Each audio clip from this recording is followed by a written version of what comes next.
আদিত্য সুদীপার পিসিকে বলে, আপনি আমাদের সঙ্গে চলুন। সুদীপা ছাড়া তো আপনার কেউ নেই, আপনি একা এখানে কি করবেন?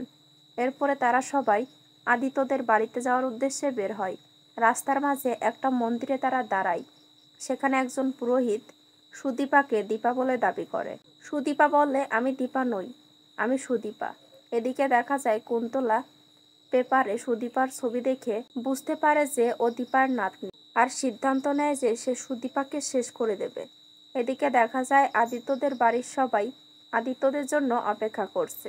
আদিত্যর ভাই বোন বাড়িতে এলে আদিত্যর বড় মা বলে, কিরে তোরা এলি, আদিত্য কোথায়? তখন আদিত্য সুদীপাকে নিয়ে বাড়িতে এলে আদিত্যর বড় মা খুবই রেগে যায়। আদিত্যকে বলে, তুমি কাউকে কিছু না জানিয়ে আমাকে না জানিয়ে বিয়ে করে নিয়ে এসেছো। আদিত্য বলে, আমি পরে তোমাকে সবটা বুঝিয়ে বলবো, তার আগে ওকে বরণ করে ঘরে তোলো।